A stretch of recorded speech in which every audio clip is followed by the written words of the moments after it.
welcome to the Deep Dive. Today we're going to be exploring some pretty cool stuff. Unconventional education and self-improvement. Yeah, exciting stuff. You gave us some really interesting sources for this one. I did my best. We're going to be focusing on Build, Don't Talk by Raj Shamani. Mm-hmm. He's a young entrepreneur and influencer. We're also going to be looking at some advice from Ranveer Alabadia, Masoom Minawala Mehta, and Nikhil Kamath.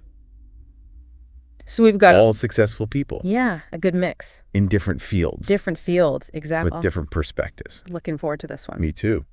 So this deep dive is all about figuring out how to thrive in a world that doesn't really teach you the rules of the game. That's the thing, right? Like you're kind of thrown into the deep end. Exactly. And you're expected to just figure it out. Yeah, and I think that's where these unconventional thinkers and these self-made individuals really come in. Absolutely. Because they've kind of hacked the system in a way. Yeah, they've figured out. They've figured out. The workarounds. The workarounds. Okay, so Raj Shamani, right off the bat, he starts with a really bold critique of traditional education. Yeah, he doesn't hold back. He's like, look, the current system often just doesn't give us the tools we need. The practical skills, yeah. Yeah, to actually use knowledge in the real world. Right. It's like we're learning in this bubble. You're learning theories. Detached. But not how to apply them. Yeah, the actual challenges we face. Exactly. I mean, what do you think about that? I know you've talked about this before, like this gap between... Oh, yeah, absolutely. I mean, it's something I've experienced firsthand. Yeah. You know, coming out of university, I had all this theoretical knowledge. Right. But I had no clue how to apply it in a real-world setting. And I think what's so interesting is he doesn't just complain about it. No, he actually offers solutions. Yeah, he's like, okay, here's how we can fix this. Exactly. He proposes this school that like mirrors real world dynamics. I love that. Where you're not just memorizing stuff, you're actually doing things. It's learning by doing. Learning by doing. Right. Yeah, he's like, imagine a school where instead of just reading about businesses, you're given one to run. You're given a business to run. Right. Think about that. Can you imagine? Like actually having to figure out how to make a profit. You'd learn about negotiation, communication, how to find customers. You'd have to identify promising customers versus, you know, those who might not be so good for business. He even talks about avoiding bad debt. Yeah. He actually uses that term. Yeah, I mean, it's so practical. It is. It's stuff that you actually need to know. It really is. And it makes you think, like, why isn't education more like this? It's a good question. I think there's a lot of resistance to change in traditional education systems. Yeah, and he has this really interesting observation about studying itself. Oh, what's that? He says, people who study a lot often study about people who do not study at all. Whoa, that's deep. Right. What do you think he means by that? Well, I was thinking about that. It's like there's this whole world of knowledge and success that exists outside of traditional education. The people who are out there building things. Creating end up being the ones that are studied by the people who are still in school. Almost like they're the case studies. Exactly. For the people who are still learning the theory. It's like a call to action almost. Yeah. He's saying, don't just be a consumer of knowledge. Be a creator. Be a creator. Do something. Do something. And I think this really ties into this whole self-education thing. Absolutely. We see in a lot of these sources. Yeah, like take Ranveer Alabadia, for example. Yeah. He's all about taking control of your own learning. Huge advocate. Yeah, he's like, look, in today's world, knowledge and skills, those are way more valuable than just having a degree. So true. He encourages people to explore all these different paths to learning. Right. Online courses, mentorships. Even just diving deep into stuff that really fascinates you. I love that. That curiosity. It's so important. Now, one thing that really struck me about Shamani's approach is just how honest he is about failure. Yeah, he's super relatable. I mean, this guy's incredibly successful. Yeah. But he doesn't shy away from sharing his struggles at all. He owns it. He even admits to things he sucked at. He actually uses that phrase. He does. He talks about hiring a ghostwriter for his book. Really? Because writing wasn't his strength. That's humility. It is, right? It is. Recognizing that you don't have to be good at everything. Yeah, and I think that's what makes his perspective so valuable. Absolutely. Because he's not presenting himself as this perfect person. No, he's real. He's like, look, I'm human. I make mistakes. I have weaknesses. And that's okay. And that's okay. He actually embraces failure as just part of the process. Yeah, like it's inevitable. Like you can't learn and grow without messing up sometimes. Yeah. And it makes me think about, you know, how everyone learns differently. Absolutely. And it's okay to not be good at everything. You don't have to be a jack of all trades. You really don't. It's more about finding what you excel at and focusing on that. What's so cool is he actually says, recognizing your weaknesses is a strength. I love that. It allows you to focus on what you're good at. Right, and find ways to overcome those challenges. Exactly. So instead of beating himself up for not being a great writer, Yeah. he just found a solution. He outsourced it. He outsourced it. He got his message out there. Smart. And it's all about being resourceful. Right, like work smarter, not harder. I like that. It's about leveraging your strengths. Exactly. And not getting bogged down by your weaknesses. Yeah, and this ties into his belief in quitting when things aren't working, That's an interesting one. which sounds kind of counterintuitive, right? It does, because we're always told to never give up. Never give up. Right. Persistence is key. But he's like, hold on a second. His philosophy is if you're stuck in a situation that's not serving you, Yeah. it's actually holding you back. You're wasting time and energy. It's almost like you're digging yourself deeper into a hole. Exactly. He encourages people to be willing to walk away from things Even if you've invested time and effort into it. if it's not aligned with your goals. It's a tough one, but sometimes it's necessary. It is. I think it's a really bold challenge to this whole never give up mentality. Yeah, it's about being honest with yourself. Yeah. What do you think about that? Have you ever had to walk away from something that you had put a lot of effort into? Yeah, definitely. I think we all have those experiences where we realize we're on the wrong path, It's hard. and it takes courage to admit it and change direction. It really does. And, this whole willingness to walk away from what's not serving him also shows up in how he views social validation. Oh, interesting. How so? Well, he tells this hilarious story about trying to impress his classmates by lying about going to Dubai. Oh, no, I think I've heard this one. Yeah, it backfired spectacularly. Did he get caught? Oh, yeah, big time. What happened? He ended up being nicknamed Dubai throughout high school. Oh, that's rough. I mean, I can relate to that, though, I think we all can. like those awkward teenage years. Yeah, that pressure to fit in. Totally. But what I think is so important about this story is how it shaped his perspective. Yeah, how so? He realized that seeking validation from outside sources, Mm-hmm. it's just fleeting. It doesn't last. It doesn't last. True self-worth comes from within. That's such an important lesson. It is. It's like he's saying, don't chase after someone else's definition of success. Right. Define it for yourself. Be your own CEO. Yeah, be your own CEO. And this shift in perspective was solidified even further when his father fell ill. Oh, wow. So this was a turning point for him. It was. Suddenly, social validation just seemed so trivial. Right, compared to real life challenges. Yeah. It forced him to reevaluate his priorities. It puts things into perspective, doesn't it? It really does. And this leads us to another key theme from his insights. Yeah. What's that? The importance of observation and learning from others. I love that he talks about different types of observers. He does. It starts with what he calls the Asian parent syndrome, Okay. Familiar with that one? where individuals are driven by external goals and expectations, Achieving great things. achieving great things. Yeah. But sometimes at a cost. Yeah, sometimes at the cost of their own well-being. Your mental peace. Exactly. Yeah, it's like they're constantly striving for external validation, but they never really feel fulfilled. And then he contrasts this with observers who are driven by emotions Okay. and the desire to fit into a narrative, Interesting. often found in creative fields. Right. And these individuals might achieve success, They might get the accolades. but they often feel empty because they're not truly living their own story. It's like they're living someone else's dream. Yeah. And it makes you wonder, what does it mean to live authentically? Right.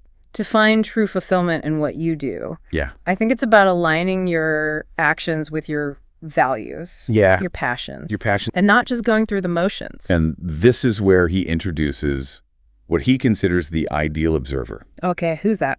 the rational optimist. Rational optimist. I like that. These are the folks who are emotionally strong, Resilient. curious about the world, and super passionate about mastering their craft, Their chosen field. no matter how unconventional it might be. So they're not afraid to go against the grain. They're not afraid to forge their own path. I love that. Yeah, and I think this ties into what Al-Abadia says about finding your tribe, Oh, yeah, your people. surrounding yourself with people who support your growth, Yeah, like your cheerleaders. who inspire you. Absolutely. And I think this is so important because, success is rarely a solo endeavor. No, you need a good team. You really do. You need people who believe in you. Now, Shammai believes that leverage is the key to unlocking both success and wealth. Leverage. Interesting. He talks about how leverage has evolved over time. Oh, like historically. Yeah. Okay, I'm curious. He says, in the past, wealth was the primary lever. Mm-hmm. Then people became the lever in the 20th century. And now in the 21st century, it's information. Information is the ultimate lever. It's like we're living in the age of information. We are, and it's changing everything. It's changing everything. And so he argues that mastering a specific skill, becoming like truly exceptional at something, Becoming an expert. it's the most straightforward path to achieving success. So it's about specialization. Yeah, finding that one thing Right. that you could be better than 99% of other people at. Like your superpower. Your superpower. Yeah. I love that analogy.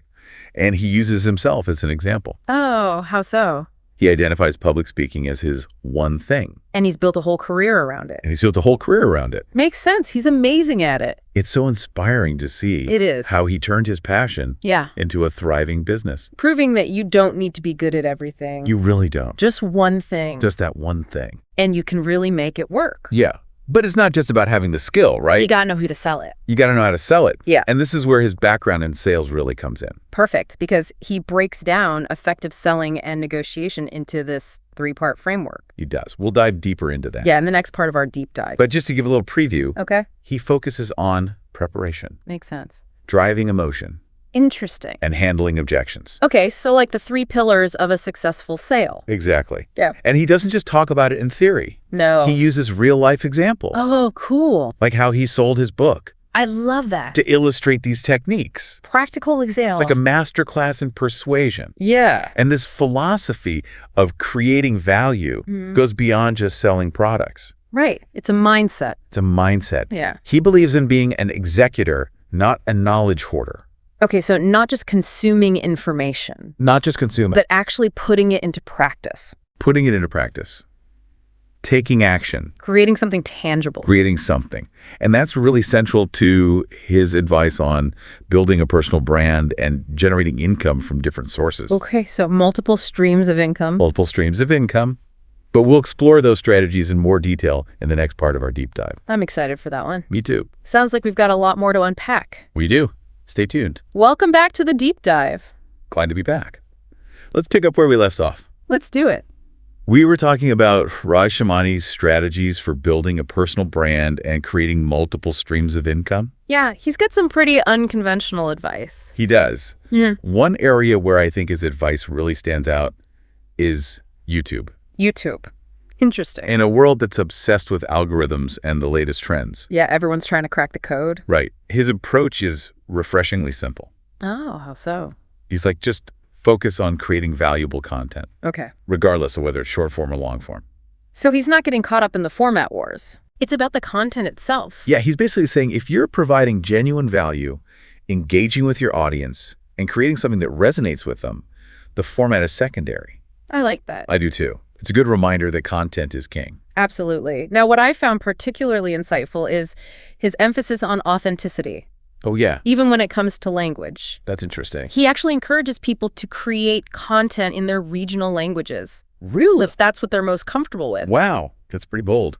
It is, but it makes sense. He believes there's a growing audience for content in languages other than English. Especially with more and more people in like tier 2 and tier 3 cities coming online. Right. It's about reaching a wider audience. It is. And it's about representation too. Absolutely. It's about making information and entertainment accessible to everyone, Breaking down those barriers. regardless of their language or background. I love that. Me too.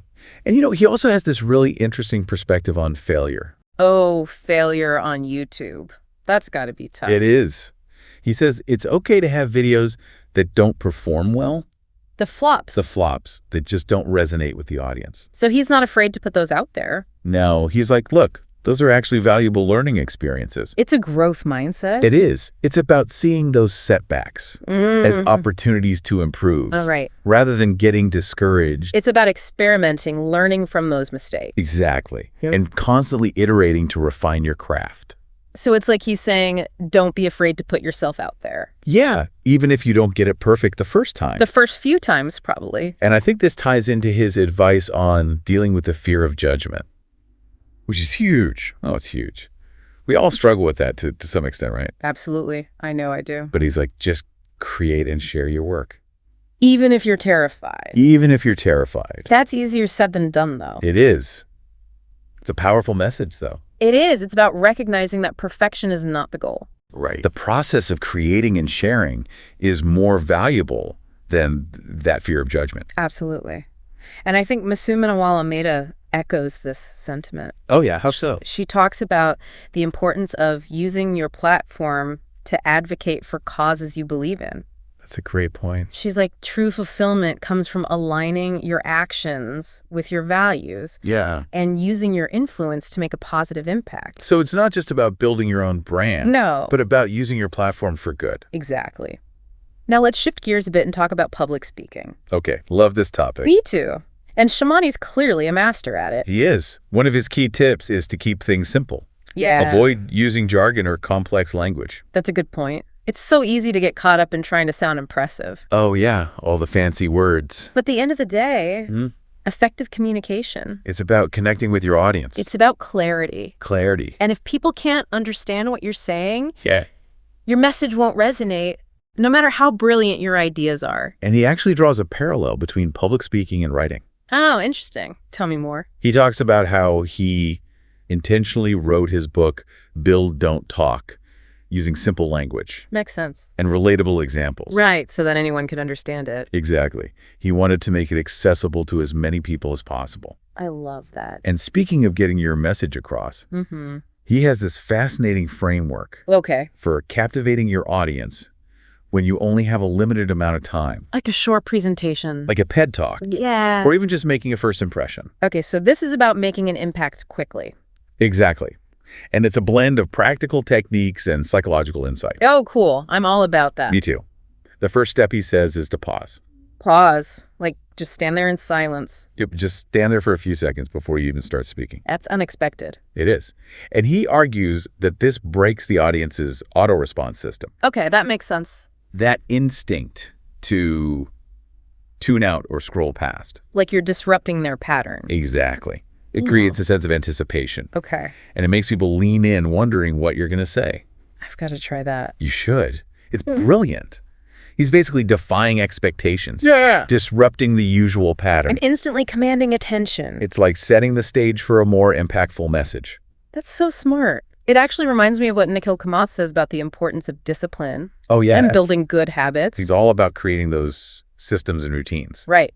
Even when you don't feel like it. Exactly. It's about being intentional with your time and energy. And that includes how you present yourself and your ideas. Absolutely. Yeah. Now back to Shamani's framework. Okay. After the pause, he says, you have to start with a bang. Okay, so grab their attention. Grab their attention the first few seconds. Make those seconds count. Because if you don't, you've lost them. Right. People have short attention spans these days. They do. He says, avoid cliches. Start with something unexpected. Something memorable. Something that makes you stand out. I like it. Be bold. Be bold. He actually shares this funny story about starting one of his TEDx talks by playing the guitar. Wait, he played the guitar? Yeah, even though he's not even that good at it. Oh, that's hilarious. So it was more about the surprise factor. He said it was unexpected. Yeah. It broke the pattern. And it made people remember him. And it made people remember him. Even if they didn't remember everything he said. Exactly. It's all about creating that memorable experience. That's so clever. Now, once you have their attention, how do you keep it? Well, Shamani emphasizes the importance of asking questions. Okay. Keeping them engaged. Right. And making sure your message is clear and concise. Don't ramble. No rambling. He also talks about having a signature appearance or gesture. Like a trademark. Yeah, like something that people associate with you. I've got to think about that. What would mine be? It could be a particular outfit you always wear, a prop you use, It's interesting. or even a catchphrase. A catchphrase. Oh, that's good. He says this helps you stand out and become more memorable. Makes sense. It's about creating a brand identity. Right. Something that's instantly recognizable. Like a visual cue. And then he has this really interesting concept called your 1 minute of fame. 1 minute of fame. Okay, tell me more. He argues that you should always be prepared to deliver a compelling pitch or introduction. Even if you only have a minute. Even if you only have a minute. He emphasizes starting strong. Okay. highlighting your achievements, Right. Make them count. and leaving them wanting more. Okay, so like a teaser? Yeah. He actually gives an example of his own 1-minute pitch, where he highlights his experience speaking in multiple countries and teaching diverse audiences. So he's showcasing his expertise. And his point is that even if it comes across as a bit cocky, Mm-hmm. it gets people's attention. Right. Confidence is key. Confidence is key, and it makes them want to hear more. It's like a hook. It's like a hook. And it ties into what Ranveer Alabadia says about networking. Oh, yeah, networking is so important. It is. He's all about building relationships with people who can help you achieve your goals. Finding those mentors and collaborators. Yeah, the people who can open doors for you. Exactly. Yeah. Now shifting gears to wealth creation. Okay, let's talk money. Shamani is very clear that it's not just about making money. Right. It's about making your money work for you. He makes a distinction between earning an income, Okay. which often requires active effort. Right, like trading your time for money, Exactly. Yeah. And then building wealth, which is creating assets that generate income passively, passively. I like that. even while you sleep. So it's about building something that works for you. Exactly. And he emphasizes that the key to achieving financial freedom is to get other people to do the things you've learned to do. Okay, so like building systems. Building systems, Yeah. investing your money in a way that allows it to grow. Without requiring your constant attention. It's all about leverage, Leverage, I see the connection now. right? It's about leveraging your knowledge and skills to create those sustainable income streams. That don't rely solely on your time and effort. Exactly. And this is where his advice on investing gets really interesting. Okay, I'm all ears. He believes in trusting people more than technology. Trusting people. That's a unique perspective. It is, especially in today's tech-driven world. Yeah, where everyone's talking about algorithms and AI. Right. What are your thoughts on that? I mean, do you think there's still a place for human intuition? In the world of investing, Yeah. I think so. I mean, technology is definitely important, Mm-hmm. but ultimately investments are about backing people Backing people. and their visions. It's the human element, the Yeah. ingenuity and drive of entrepreneurs Right. that ultimately drives success. I love that. Sometimes we get so caught up in the data, The numbers, the numbers, that we forget about the human element. the heart of it all. Yeah, exactly. And, Shamani actually breaks down his investment strategy Oh, cool. Tell me more. into different percentages Okay. based on risk tolerance. So he's got a diversified portfolio? He does. He allocates 50% of his investment money to blue chip companies. Blue chip companies. So those are like the Established companies solid track record. with strong management team. Okay, so he's looking for stability Stability. and consistent growth. Exactly. He's not just chasing the next big thing. Smart. What about the other 50%? Well, 30% goes to slightly riskier ventures, Startups. like startups, where he believes the potential rewards are higher. Higher risk, higher reward? Exactly. It's about seeking out those opportunities for exponential growth. Even if it comes with a greater degree of uncertainty. Yeah. And then he sets aside 10% for what he calls fun money. Fun money. Okay, what's that all about? This is where he invests in things like cryptocurrencies, Oh, crypto. which he acknowledges are highly volatile, Very volatile, predictable, but potentially very lucrative. potentially very lucrative. Yeah, It's like a gamble. it is. But he's only allocating a small percentage of his portfolio. Exactly. It allows him to participate in those high-risk, high-reward opportunities. Without jeopardizing his overall financial stability. Exactly. It's like he's Oh. applying that same growth mindset to his investments. I love that he's willing to experiment, take calculated risks. Knowing that even if some investments don't pan out, The learning experience is valuable. exactly. Now for the remaining 10%. Okay, what's that for? He focuses on what he considers absolute certainties, Absolute certainties. Like what? like real estate and insurance, Okay, so tangible assets. tangible assets, and protection against unforeseen circumstances. Right, so a mix of growth and security. Exactly. But he also acknowledges that not everyone is comfortable with the stock market. Yeah, not everyone has that risk tolerance. He breaks down investment strategies based on risk tolerance. Oh, cool. So he's got options for everyone. He does. From low-risk options like nifty ETFs. Nifty ETFs, for those who are unfamiliar. Yeah, those are like baskets of stocks that track a specific index. In this case, the Nifty 50, which represents the top 50 companies on the National Stock Exchange of India. Okay, so it's a way to diversify your investments. Exactly. And they're considered relatively low risk. Making them a good starting point for new investors. Exactly. And then he talks about medium risk strategies like equity-oriented mutual funds. Which are? Those pool money from multiple investors to invest in a diversified portfolio of stocks. And those are managed by professional fund managers? Exactly. So it can be beneficial for those who don't have the time or expertise. To manage their investments on their own? Exactly. And then he talks about debt funds. Debt funds, which are? Those primarily invest in fixed income securities, like bonds. Okay. They generally offer lower returns, Compared to equity funds. but they're considered less risky. Right, so it's about finding that balance. Exactly. And then, of course, there's always the option of picking individual stocks, Which can be exciting. which can be exciting, Right. but also comes with higher risk. Yeah, because you're betting on the performance of a single company. Exactly. And Shamani really emphasizes the importance of doing your research, Absolutely. educating yourself about the different investment options. Right. Don't just jump in blindly. No, understand the risks involved. It's about making informed decisions. It is. He also warns against falling into the trap of decision paralysis. Decision paralysis, what's that? It's where you get so overwhelmed by information Oh, yeah. I know that feeling. that you end up not making any decisions at all. It's like you're frozen. Yeah. His advice is to start small, Okay. be consistent And gradually increase your investment. as you gain more knowledge and experience. It's like building a muscle. It is. Yeah. He's empowering people to take action, Yeah. even if it's with small steps. And gradually build their confidence and expertise over time. Exactly.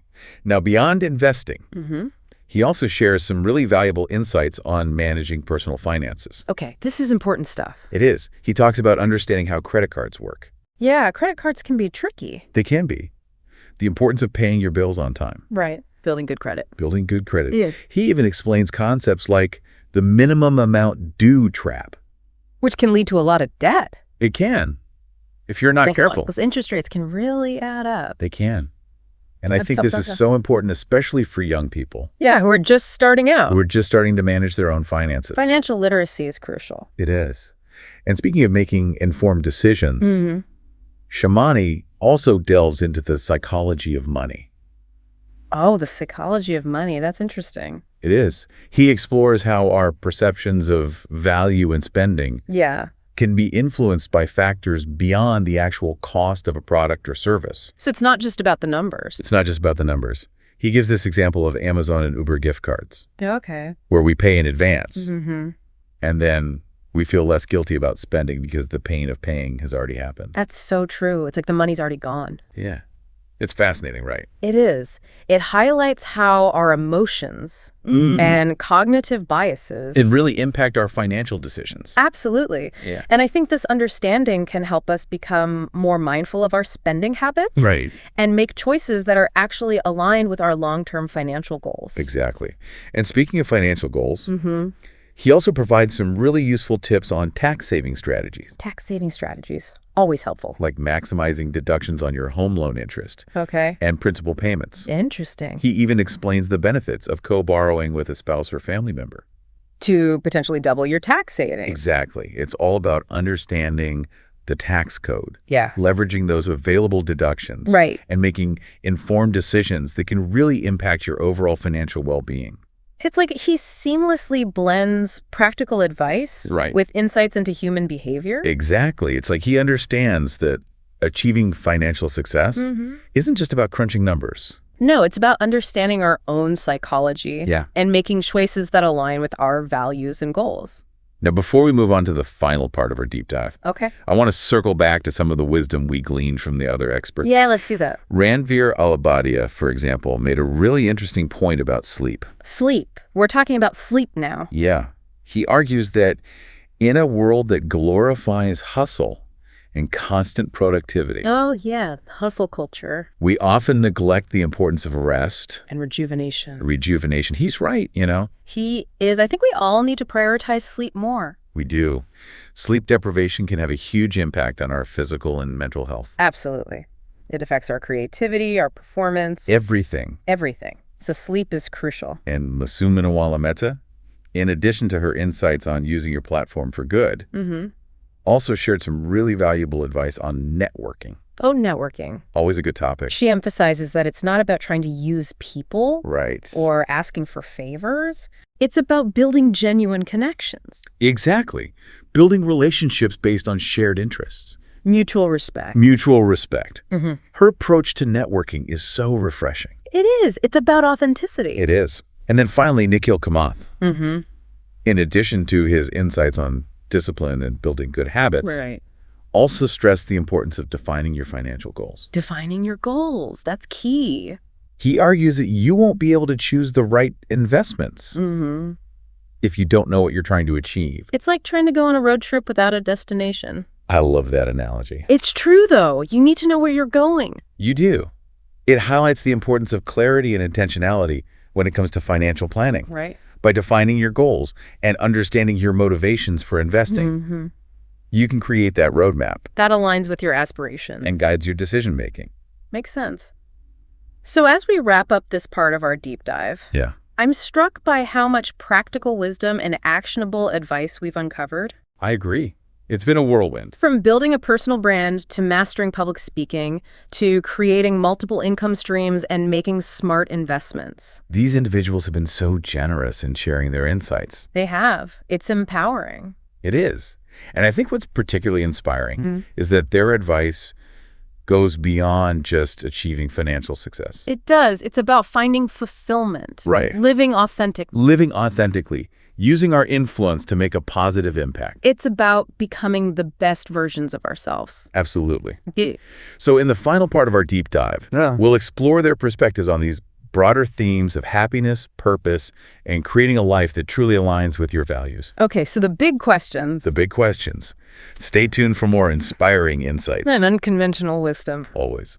Welcome back to the deep dive. In this final part, we're kind of shifting gears a bit Okay. to explore some of the more personal reflections from Raj Shamani and our other experts Good. on life, happiness, fulfillment, that kind of stuff. Yeah, the big picture stuff. It's like the icing on the cake after all that practical advice. I like that analogy because it is right. Like building a successful career, creating wealth, all those things are great. But ultimately, what matters most is finding that sense of purpose and joy. Absolutely. Like living a life that feels truly aligned with who you are. And one of the things that really struck me in Shamani's book was his chapter on the importance of not focusing on your goals. Wait, what? Not focusing on your goal. I know, right? Sounds kind of counterintuitive. It does. How can you achieve something if you're not focused on it? Well, his argument is that obsessing over the end goal can actually sabotage your progress. Okay, I can see that. It's like you get so caught up in the outcome Yeah. that you forget to enjoy the journey. Right, and the journey is where the growth happens. Exactly. Learning, the experiences. He encourages people to focus on the process instead, Our process. on building the right habits and systems. So it's about creating a foundation for success. Exactly. And trusting that the results will follow. It's about letting go of that need to control everything. Yeah. And just enjoying the ride. The ride, I like that. Makes it sound more fun. He actually uses a really relatable analogy of learning to drive. Okay, how so? When you're first starting out, you're so focused on steering and braking. Yeah. You forget about all the other important things like checking your mirrors, being aware of other cars. Right, anticipating potential hazards. And his point is that life is kind of like that too. Okay, I see where he's going with this. If we're so fixated on that end goal, we might miss out on all the important lessons and experiences that are happening along the way. So it's about being present in each moment. Being mindful. Engaging with the process. Exactly. And, this also ties into his warnings about the dangers of overthinking. Oh, yeah. Overthinking, the ultimate productivity killer. It is. He argues that spending too much time dwelling on what could go wrong can actually paralyze us. And prevent us from taking action. Exactly. He encourages people to break free from the prison of overthinking. Sounds intense. It can be. And just start action over analysis paralysis. Exactly. He even shares this story about choosing computer science in high school. Okay. Not because he was passionate about it. But because... He overthought all the other options. Oh, no. The classic overthinker trap. And he convinced himself it would be a good backup plan. I bet a lot of people can relate to Well, that. I know I can. That fear of making the wrong decision. It's real. It is. But what I think Shimoni highlights here Yeah. is that sometimes the best decisions come from following our intuition Yeah, gut feeling. and not getting bogged down by endless analysis. Sometimes you just got to go with your heart. Exactly. And then he throws out this idea about copying your heroes. Copying your heroes. That sounds a bit controversial. It does, right. But his point is that everything is inspired by something else. Okay. He encourages people to study the work of those they admire, to learn from their techniques and styles. Right. And to use that inspiration to create something uniquely their own. So it's not about straight up plagiarism. No, not at all. But more about understanding what makes those people successful. And using that knowledge to your advantage. It's like learning from the masters. Exactly. He compares it to the way artists and writers learn their craft. They study the greats, they practice. They experiment. And over time, they develop their own unique style and voice. And his point is that it's the same in any field. You have to learn from those who've already achieved what you aspire to. Absolutely. It's a reminder that we're all part of this continuum of creativity and innovation. And by studying the work of those who've come before us, we can gain valuable insights and inspiration. To create something new and valuable. I like that. Now, this leads to another key piece of advice he offers. Which is? The importance of finding your niche. Oh, yeah. Finding your niche. That sweet spot where your passions and expertise align with what the market needs. He actually uses this really cool circles of life concept. Circles of life. Okay, I'm intrigued. Where you start with this broad circle Yep. representing all the different fields and niches that exist, and then you gradually narrow it down. Based on your interests. Your strengths, your preferred platform. Your unique style. Exactly. It's like a treasure map guiding you towards that perfect fit. I love that. It reminds me of what Olivadia said about the importance of self-awareness. Oh, yeah. Understanding your peak performance times. Knowing when and where you do your best work. It's all about creating a life that's aligned with who you are. Not trying to force yourself into a mold that doesn't fit. And this ties into what Shimoni says about playing the long game. The long game. Interesting. In a world that's so obsessed with instant gratification. Oh, yeah. Everything's got to be fast and easy. He encourages us to think long-term. Okay. To focus on building something sustainable and meaningful. Even if it takes time. Even if it takes time. Even if it means delaying gratification in the short term. So it's about having that bigger vision. Exactly. He uses the example of wanting to buy an iPhone. Oh, relatable. If you're buying it just to impress others or keep up with the latest trends, Yeah. that's instant gratification. Right, you're just chasing that dopamine hit. But if you're buying it because you genuinely need it for your work, Or because it aligns with your long-term financial goals. then that's a different story. It's about making conscious choices. Exactly. Yeah. Choices that are aligned with your values and your long-term vision. And I think this applies to so many areas of life. It does. Not just buying stuff. Relationships, career choices, even how you spend your free time. And, he also talks about building a brand that's based on trust and authenticity. That's huge. It is. He says people can spot a fake from a mile away. Oh, yeah, especially online. And that the only way to build a truly sustainable brand is to be genuine. Transparent. And always deliver on your promises. It's about building those real connections with people. It is. Okay, so let's bring in some of the wisdom from our other experts. Yeah, let's do a little recap. Ranveer Labadia, for example, highlights the importance of consistency, compounding, and creativity. When it comes to building an online presence. He believes that success in the digital world is all about showing up consistently. Creating valuable content. And allowing your efforts to compound over time. It's a marathon, not a sprint. Exactly. He also emphasizes the importance of developing strong video skills. Oh, yeah, video's huge. Arguing that video is the future of communication and content creation. I think he's right. Me too. And Mikhail Kamath, with his emphasis on discipline and building good habits, Always a good reminder. reminds us that success isn't about waiting for motivation to strike. You got to create those systems. Those systems and routines that support your goals. Even when you don't feel like it. Exactly. It's about taking consistent action. Even when it's hard. And trusting that those small daily efforts will compound over time. Leading to significant results. He also talks about surrounding yourself with the right people. Oh, yeah. Your tribe. The people who lift you up and inspire you. Oh, the ones who believe in you. And challenge you to grow. Absolutely. Yeah. Because the people we spend time with have a huge impact on our mindset, our habits, our success. And finally, Masum Miniwalameta shares some really beautiful insights on happiness and fulfillment. She's got such a positive energy. She does. She argues that true happiness comes from within. Not from external things. Exactly. It's about finding contentment and joy in the present moment. In the journey itself. And aligning our actions with our values. Living authentically. Wow, what an incredible journey this has been. I know, right? So much good stuff. We've covered so much ground, from challenging traditional education to embracing failure. Building a personal brand, creating wealth. Reflecting on happiness, fulfillment. What it truly means to live a successful life. And I think what's so powerful about the insights we've uncovered is that they're not just about achieving external success. Right.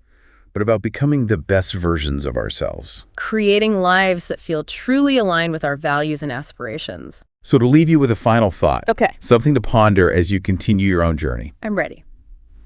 If you could design your own ideal life, a life that is both successful and fulfilling, what would it look like? That's a great question. What would you be doing? Who would you be surrounded by? And what impact would you be making on the world? Keep those questions in mind, folks, and see where they lead you. It might just change your life. And remember, build, don't talk. Until next time.